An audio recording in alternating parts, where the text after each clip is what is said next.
Take a look at these extraordinary accumulations of energy in the sky. These masses can measure almost twice the size of France, and their power is unparalleled. These masses are in fact cyclones. Un cyclone, à lui-même, produit pratiquement autant d'énergie que l'ensemble des sources d'énergie existant sur Terre au même instant. But first of all, what is a cyclone? Surprisingly, the definition is much broader than one would generally think. Donc un cyclone, c'est une dépression, donc c'est une région de basse pression autour de laquelle on a des vents forts. Depression is a term often mentioned on weather forecasts. It is a zone in which the atmospheric pressure is weaker than in other areas. Why? In fact, it all begins with the sun. Since the Earth is round, solar rays cannot reach the Earth in all places at the same angle. As such, the amount of energy reaching the tropics is different to the amount reaching the poles. In the polar regions, the rays are slanted, so they emit less energy. Au niveau de l'équateur, les faisceaux lumineux arrivent perpendiculairement à la surface. Ils sont donc bien concentrés.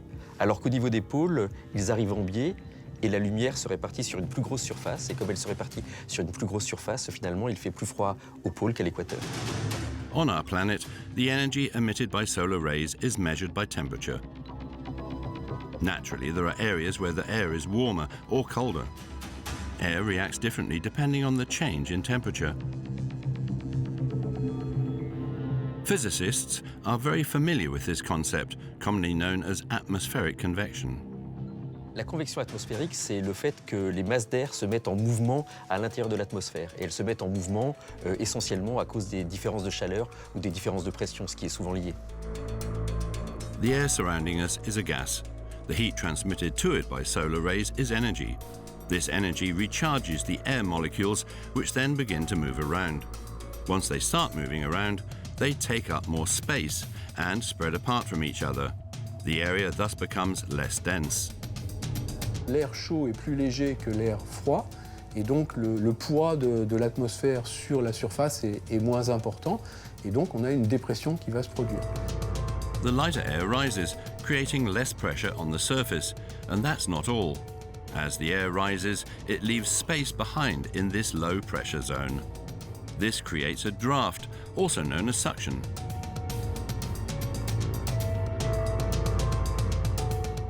Une zone de basse pression, c'est du vide. Donc l'air veut combler le vide et va des hautes pressions aux basses pressions. Et ça, c'est le phénomène de vent. So a depression is a low pressure zone that generates airflow in the form of wind. But this is not the only reason. Air is not the only element able to create a depression. Seawater can also fill this role if it is warm enough. Pour qu'un cyclone puisse se développer, il faut que l'eau soit supérieure à 26,5 degrés dans les 50 premiers mètres de l'océan. What happens when water becomes heated?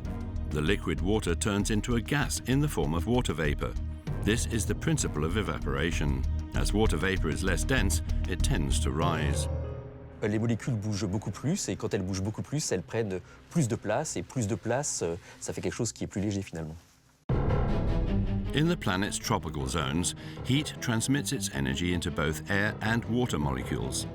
Consequently, the warm and humid air rises even faster, and the pressure in these zones is much lower. Because of this, the suction is significantly stronger, and the rising winds become increasingly violent. This explains the incredible power of cyclones. At the end of the summer, the temperature of the Atlantic Ocean is much higher than normal, 2 to 3 degrees above average. As a result, water vapor rises very quickly, powered by the energy transmitted to it from the surrounding heat. Once it reaches a certain altitude, another physical process is set in motion: condensation. La condensation, c'est le phénomène de transformation de la vapeur d'eau en gouttelettes d'eau. Et ça arrive dans les couches supérieures de l'atmosphère où l'air est plus froid. Et donc quand l'air humide se transforme en gouttelettes d'eau, ça fait des nuages et plus tard des précipitations. Large amounts of rain start to fall from the sky around this low pressure area, but that's not all. As we have seen, seawater turns into water vapor when its molecules are charged with heat energy and are thus beginning to move around.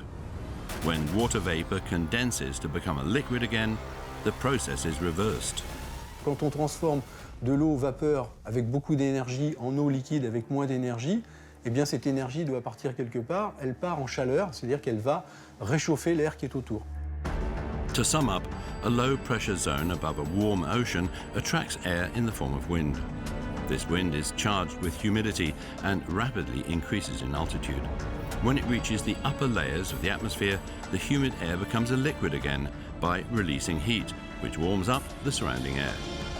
A tropical cyclone is deemed a perfect climatic phenomenon because this warm air reinforces the low pressure zone, attracting even more air, which will eventually also be charged with humidity, thus restarting the cycle. At the end of the summer of 2017, Alexandre Godefroy was on holiday with his friends on the island of Saint Martin. It is only a few days before disaster strikes that he first hears about Hurricane Irma. Donc nous, 4-5 jours avant, on sait qu'il y a un ouragan qui arrive. On ne se rend pas compte que ça va être un monstre comme Irma tel qu'il a annoncé. Donc la vie suit son cours. Il fait beau, 3-4 jours avant, on continue à sortir, on va à la plage.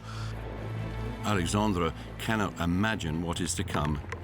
Irma takes a drastic turn for the worst and turns into a machine of destruction.